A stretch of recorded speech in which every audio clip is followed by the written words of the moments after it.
I am pleased to inform you that we have arrived at the labyrinth. Please be advised that the punishment for trespassing is execution. Please be advised that electrical storms on the surface of Tartarus make departure impossible at this time. Resident count is as follows: 3,071. Resident deaths, including but not limited to executions, are as follows: 1,684. Resident escapes are as follows: 0. The interior can be chilly. Take a scarf with you, Captain. I would also ask that you leave your captain's ID with me, in the event that you do not return.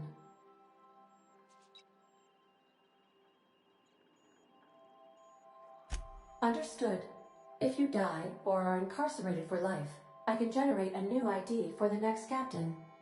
I would prefer if you returned, though. Oh, speak of the devil. Captain, I am receiving a transmission from the prison's docking authority now. Attention, unauthorized spacecraft. This is a maximum security installation. Your presence here is an explicit violation of UDL corporate policy. You are hereby confined to your docking platform until a ticket detailing your crimes has been filed and notarized, at which point your vessel will be seized and you will be executed.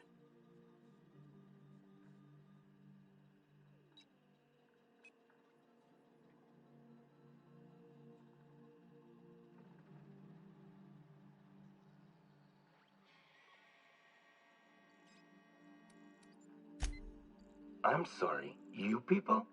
Did you just cast a generalization on upstanding UDL employees? That's a fine of 200 bits. You're up to 5,708, not including the cost of your execution and the disposal of your remains, which will be assessed posthumously.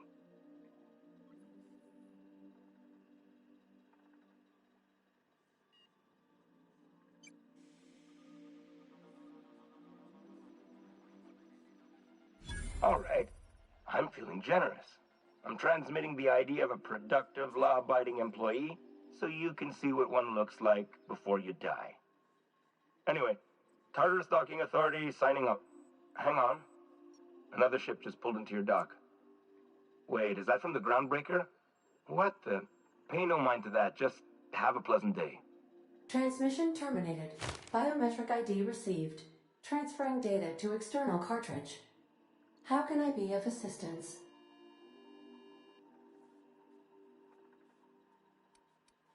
I'll be here.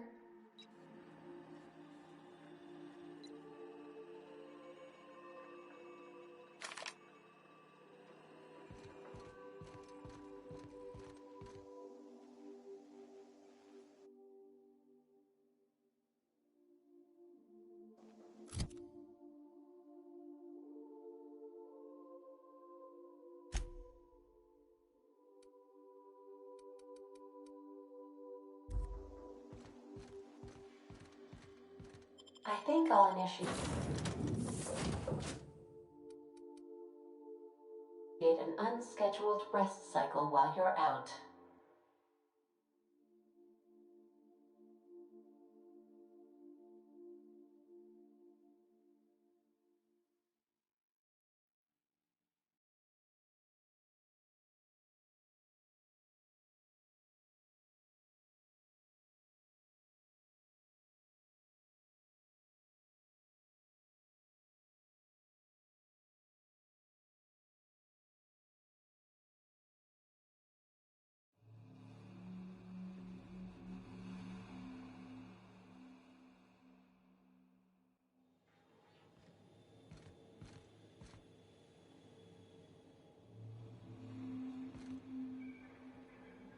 I'll keep it down.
whoever did this.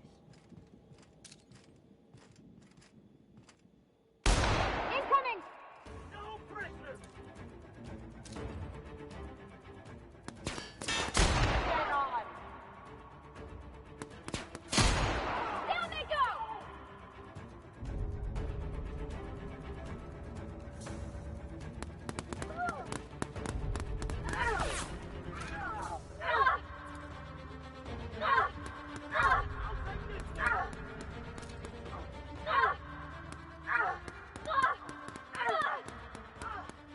You okay, Captain?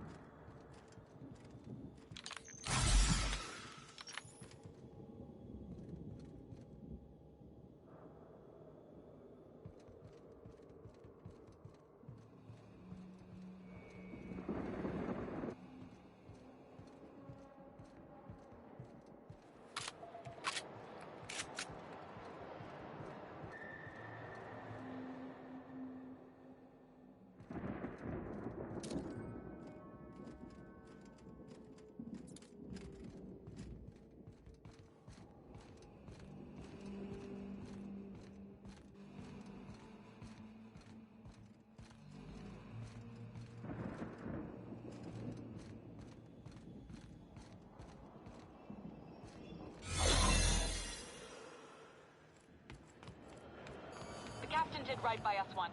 Now it's our turn. The board will never own Groundbreaker. Not while I breathe. Push on, Mardats!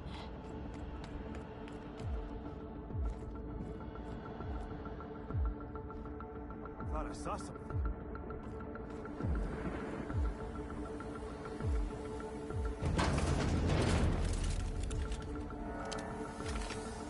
Attack!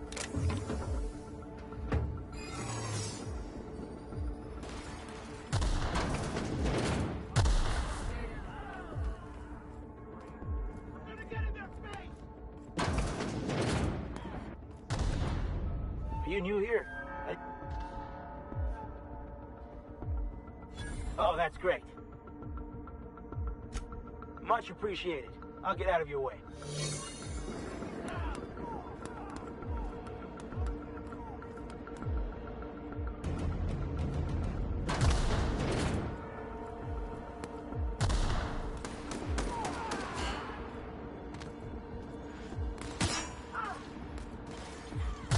Got nimble fingers, Captain.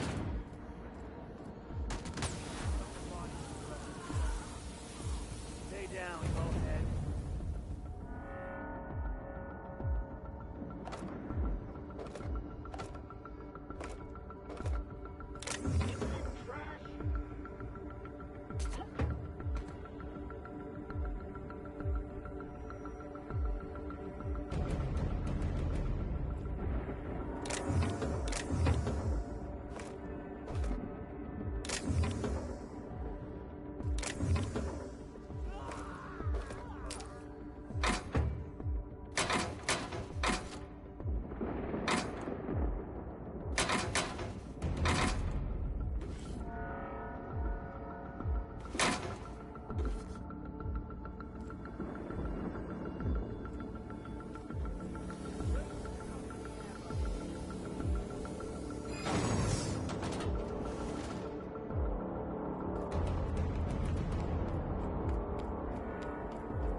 Hold it. Something about...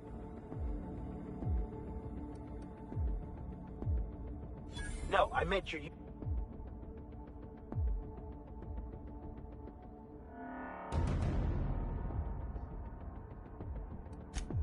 Yeah.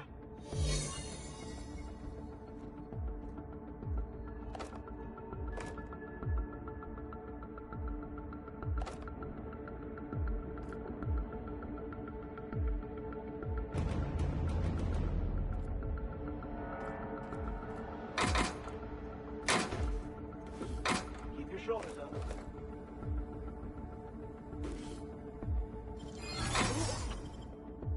Hold on.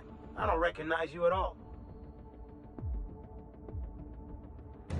Of course I do. It's one of the rules.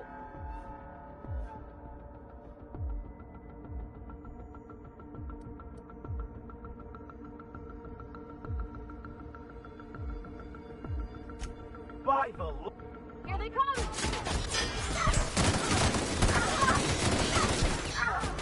Nice one!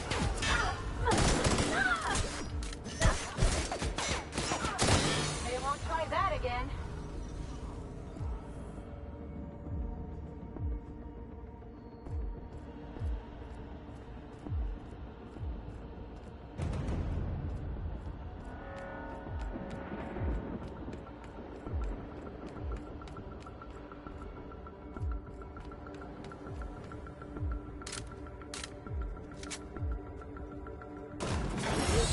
Has the bars when it's going to storm like that guarding the gates.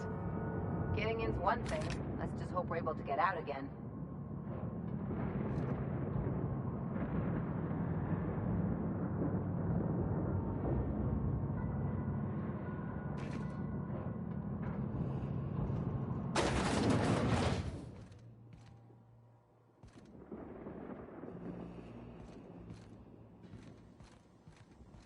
Let's look around. There's gotta be a few ways through here.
Processing data. Security. Are you new here?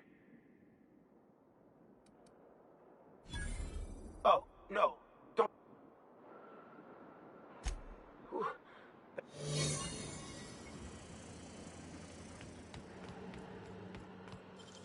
Left hand, Cap.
Hold it.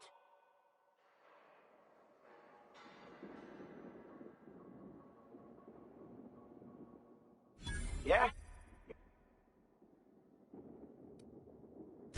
Hey, keep your distance. I don't want...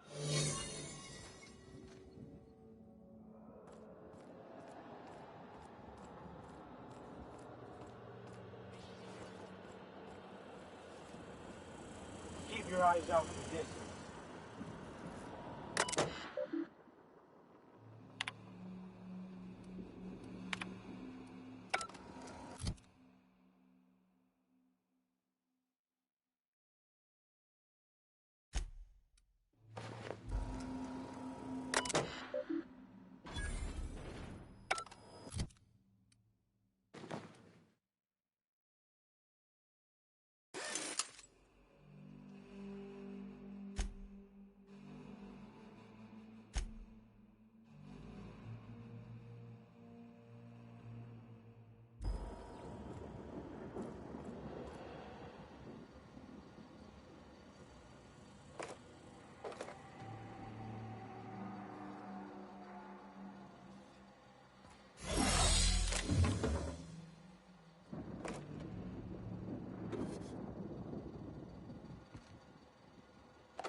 Unsubscribe.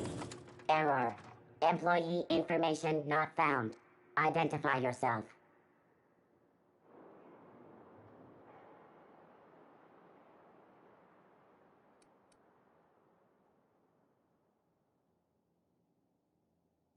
Error. Paradox protection protocols have prevented me from registering your stated identification.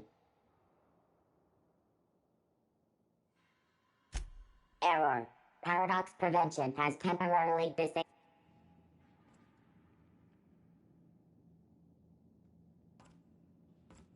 Let's go, troops. Stellar Base counting on us.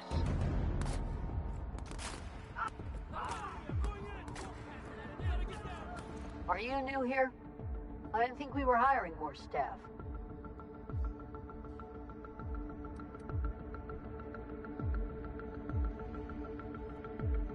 Oh, no. Don't tell anyone.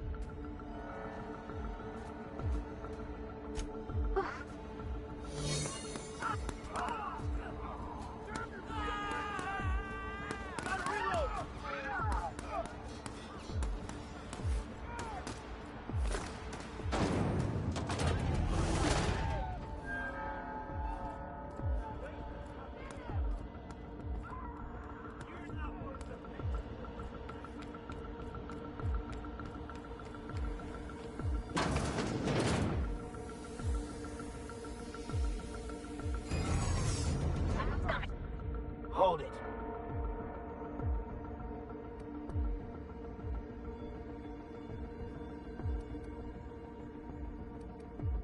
No, I meant your uniform. There. Ah, damn. Looking good.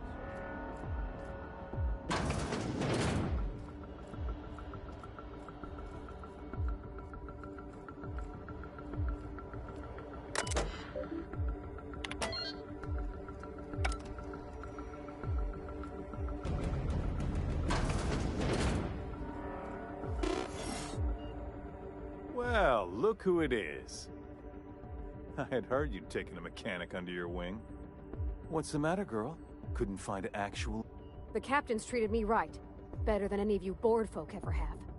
I'm exactly where I want to be. Ah, and the wayward doctor. Are you about done with your escapades? We have faces that need lifting, after all. These days, I'm more interested in breaking them. Wouldn't mind taking a swing at yours. When you go off and get yourself shot, try to avoid taking one to the face. I'll want it recognizable to show to my citizens.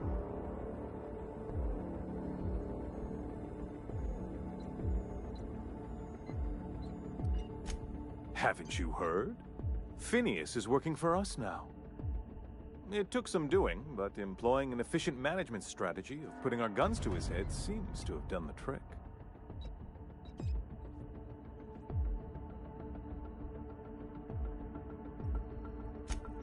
Yes, he is an extraordinarily obstinate fellow, isn't he?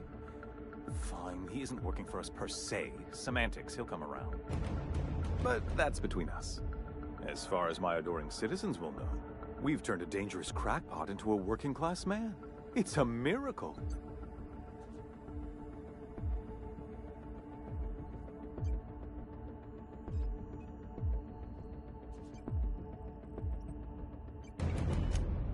Oh yes, go on, wake them up, add more mouths to feed. That'll solve our starvation problems. I don't know what half-baked plans that simpleton in a lab coat has been leading you through, but it's done. It's over. Let me ask you something, Captain. Have you at any point thought about not fucking up our entire society? We're helping, which is more than you can say. I'm making actual progress towards stabilization and recovery. You're just getting in the way.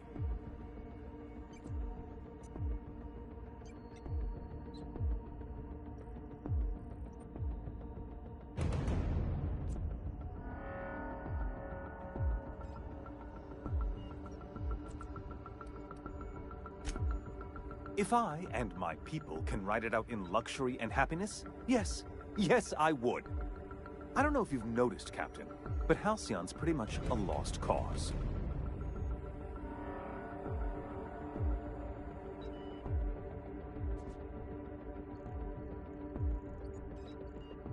I'll admit, there's no shortage of talent in the scientists and engineers there.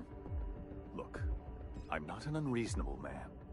If you manage to storm the castle, as it were, and make it out of here with Phineas alive, I can't exactly afford more havoc than you've already caused. Fine. If you survive, you'll need someone to sell the rest of the board on your plan.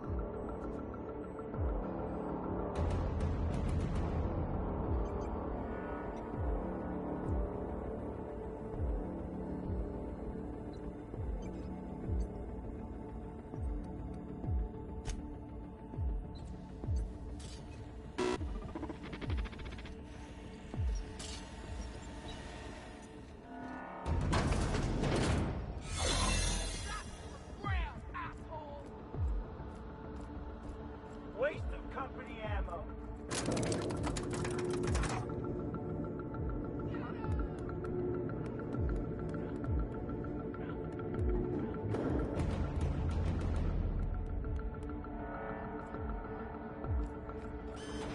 All right, MSI. I'm not one for rousing speeches, but the captain needs our help. So get in there and fight! Really doing this, huh? Hope you're right about this, Captain.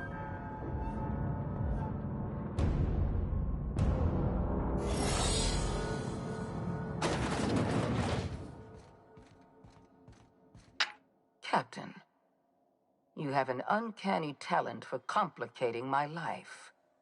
You've been working with Dr. Wells from the beginning. When we moved to arrest him, he was prepared. I lost good soldiers in the attempt. You've disrupted the balance of power. You've upset the natural order of things. You've introduced uncertainty, and there is nothing I despise more than uncertainty.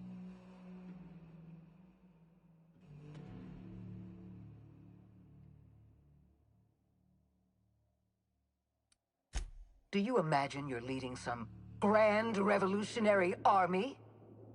The iconoclasts and MSI have put aside their differences and attacked the prison together.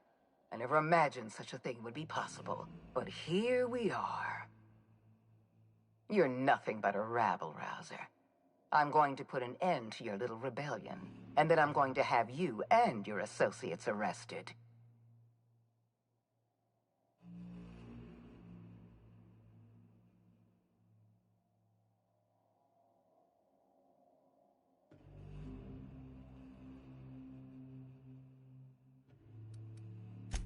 I have no intention of dying on Tartarus, Captain. Not when there's so much work left to do. I admit I miscalculated the extent of your influence. The board's plan never accounted for you. This is a mistake I intend to correct. I have Dr. Wells in my custody. Once I've secured his cooperation, I can move forward with the program. I can repair the damage you've done. I can set things right.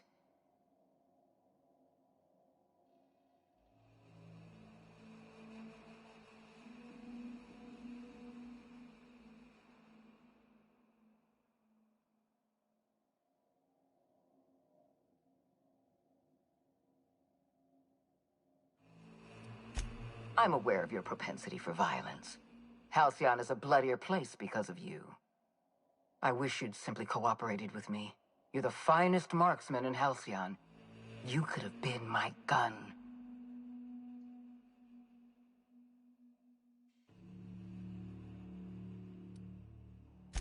I had a feeling you'd say that.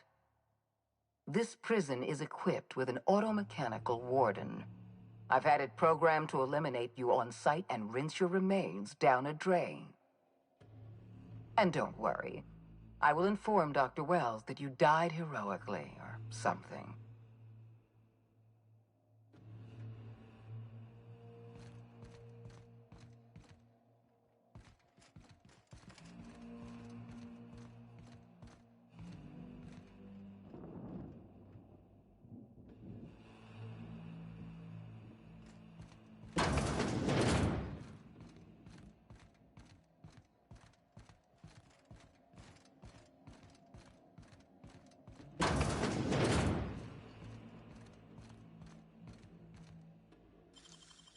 You gotta teach me that.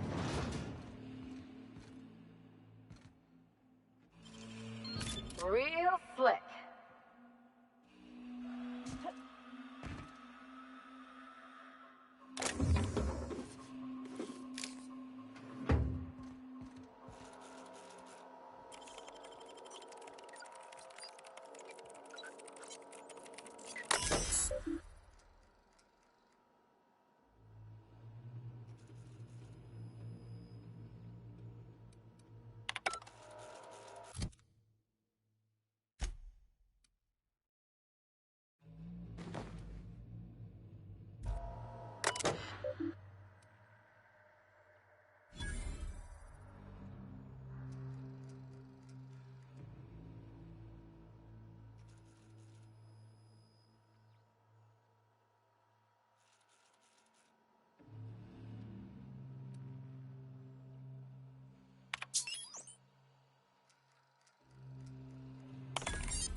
Process.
You don't know how glad I am to see you. You did the right thing. Akande was a monster. Her death was much deserved, and long overdue. And you lunatic, you broke into the board's own fortress just to rescue one doddering old man. You are absolutely out of your mind, and I can't begin to thank you enough.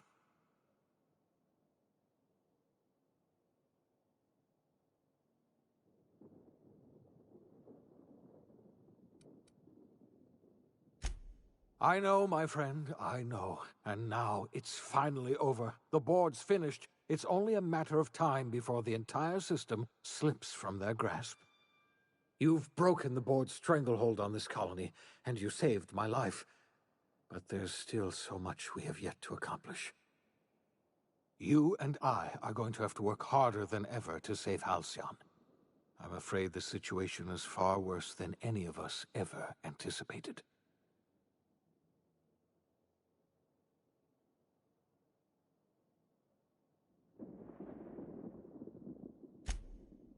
Earth has gone dark. We haven't received a single message in 3 years. There's been no communication, no signals, nothing. 2 years ago, the Earth's Directorate's frigate disappeared on their way back to Earth. We don't know what they discovered when they arrived, or if they arrived at all. They haven't exactly been hands-on around here anyway. So there's one less rubber stamp to worry about. Earth is humanity's home planet, Miss Fenhill. The psychological effects of losing our original home will be devastating. You mean we're all alone out here? Really alone? I'm afraid so, Miss Holcomb. Halcyon is the only home we have left. Returning to Earth is no longer an option.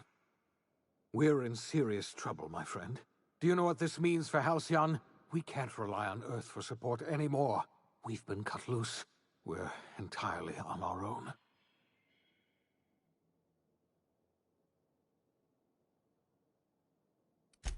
Yes, certainly. I'll help however I can.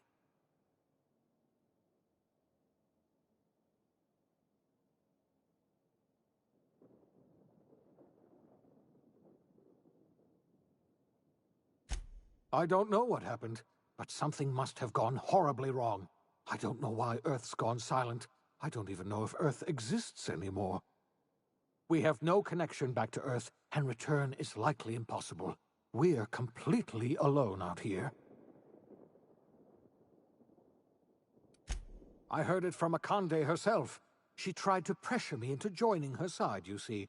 Tried to make me realize that all hope is lost, and that we are alone. She was half right. We are alone, and we're going to have to fend for ourselves, because there's no telling what's happened to Earth. You might have heard of the Earth Directorate's frigate. Half the colony's entire military was on that ship. They were returning to Earth when they vanished without a trace. That was 2 years ago. We haven't heard a word from them since. Whatever happened to Earth likely happened to them. Yes, Akande mentioned as much. Earth hasn't sent us a single message in 3 years. No one knows why. Akande had kept the truth to herself, perhaps with good reason. Can you imagine what would have happened if word got out? We'd have utter pandemonium.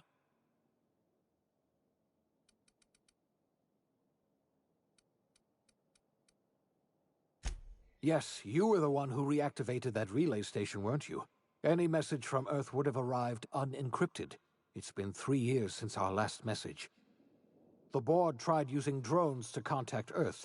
Every one of those drones sent back the same encrypted message. Earth is completely silent.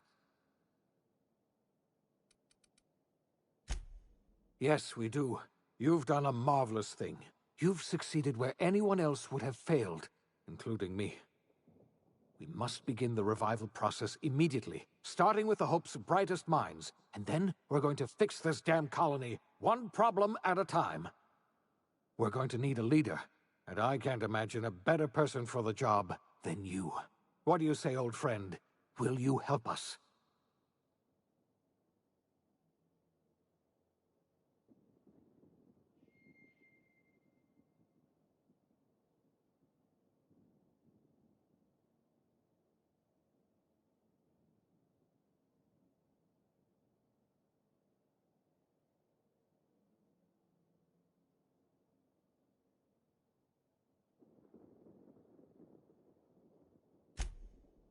Chairman? I don't know why you let that heartless creature live, but I'll have to trust your judgment. You're the best thing to ever happen to Halcyon. If you want to take it upon yourself to lead this colony, you have my support. We're not a colony any longer, are we? Our last connection to Earth has been severed, and so we have been set free. Our future is uncertain, and no one knows what tomorrow holds. Exciting, isn't it?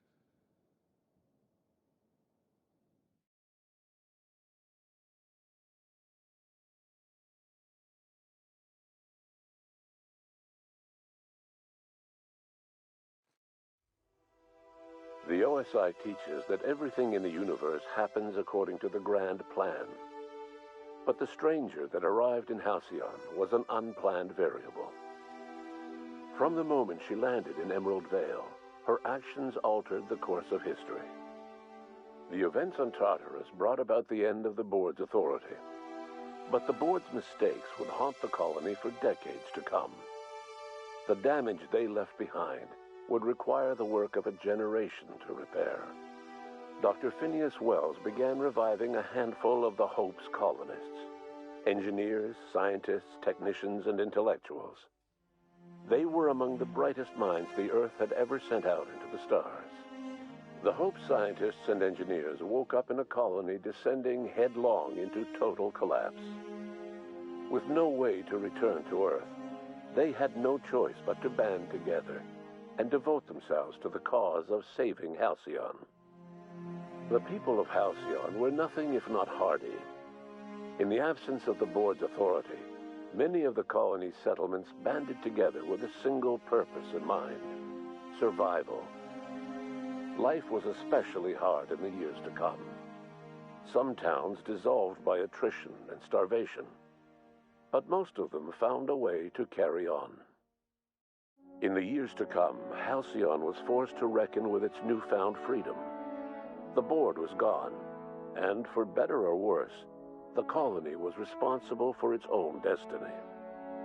Between MSI's worker-centric policies and the iconoclast's manpower, Sanjar and Zora were able to rally many of the Terra 2 townships to their cause.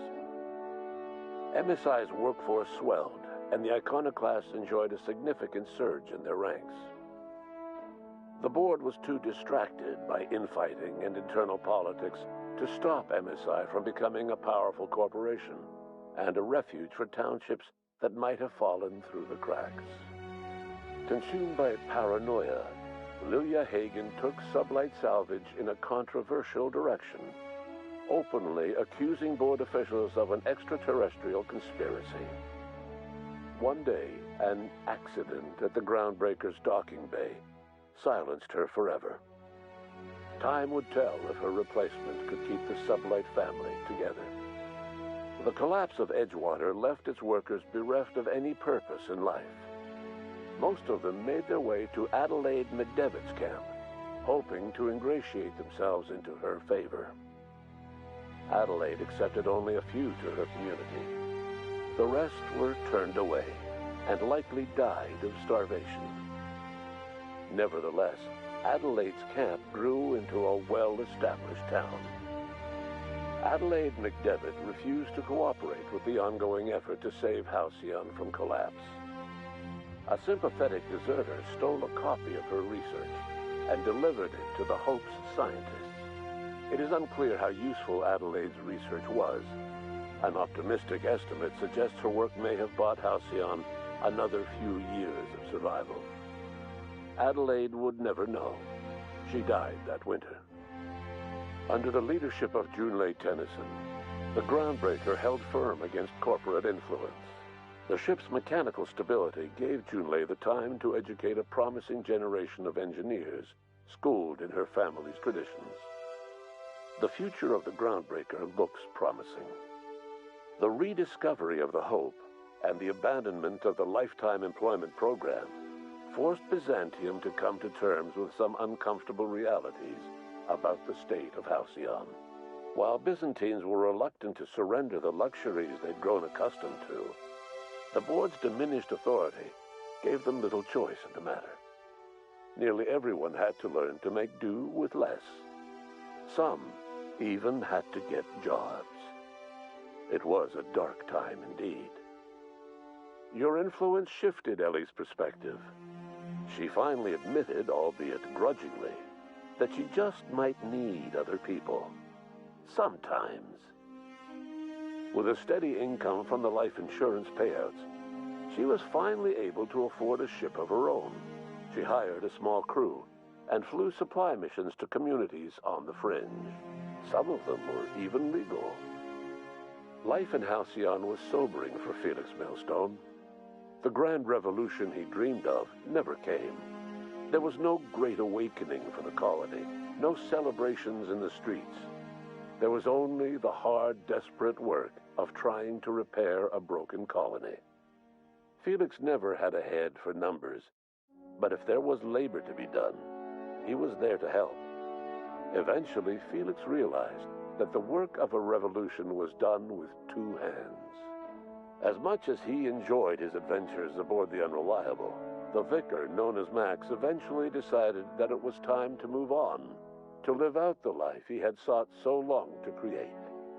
He knew there were many in the colony who carried burdens much worse than the ones he had struggled with, and he devoted himself to easing their suffering wherever he could. He only ever took up arms again to defend the defenseless. Unshackled from a lifetime of striving and fighting the universe and himself, Vicar Maximilian de Soto was finally at peace. Once the matter with the Hope colonists was resolved, Junlei bashfully asked Parvati if she'd like to join her permanently on the Groundbreaker, and Parvati enthusiastically, if somewhat awkwardly, agreed. The stories of her adventures spread across the colony, and Parvati soon found herself the center of attention. Having served as the engineer of a renowned spacecraft, tramp freighters and wildcat miners sought her out by name, and in no time, she was a fixture in the Groundbreaker's mechanical ecosystem. She and Junlei were never far apart. Nyoka returned to Monarch to take another crack at making a permanent life for herself. She formed the Charon Group, a mercenary outfit of ragtag survivalists and wilderness experts. Anyone in need of a guide, or just looking to throw back a beer and swap stories, could find her camping on the trail or clearing an infestation. The SAM unit that accompanied you spread awareness of the product line's superior sanitation and maintenance capabilities across what was left of the colony. This led to a boost in SAM unit sales. Did you know that SAM units are the longest-lasting, toughest-acting cleaning solution in Halcyon? Minister Clark was released from house arrest, and his contact with you gave him a sense of renewed purpose and vigor. Once it became clear that no help would be coming from Earth, he threw his considerable efforts and talents into helping Halcyon manage the crisis before it. Chairman Rockwell served as the public face for the changes in Halcyon to come. Whenever you needed strings pulled or a voice to sell a policy change, Rockwell was only too happy to oblige. As for Dr. Phineas Wells, he spent his remaining years in his orbital lab. He eventually came to terms with his own past and was able to forgive the mistakes of his younger self by devoting his remaining years to serving the colony. In the end, Dr. Wells was able to save every scientist and engineer aboard the Hope. Over the next decade, nearly all of the Hope's remaining colonists were successfully revived. Halcyon saw a period of rapid technological and scientific advancement. Breakthroughs in dietary supplements saved the colony from starvation. Geoengineering projects and social reforms began to change the structure and character of the colony. Dr. Wells laid the groundwork for the project to save the colony, but he would never live to see the fruits of his labor. He passed away a few years later. His work was carried on by the scientists and engineers he revived. Today, Halcyon has stabilized. The people of the colony work hard to adapt to their new circumstances. Nearby colonies send aid and supplies. Life will never be easy in Halcyon, but for the first time in its history, there exists a sense of real, genuine hope about the future. And what about you? the unplanned variable in the history of Halcyon. You brought an end to the chaos on Tartarus, and made Chairman Rockwell your own puppet, a role he was all too eager to play. The colony never realized you were the true power behind the new administration. By acting vicariously through agents and third parties, you controlled Halcyon from the shadows. As a result, Halcyon survived the turbulent years that were to follow. No one knows what's happened to Earth, and no one knows what the future has in store for Halcyon. All we know for certain is this: the name of the Unreliable and that of its intrepid captain will remain the subject of countless stories for years to come.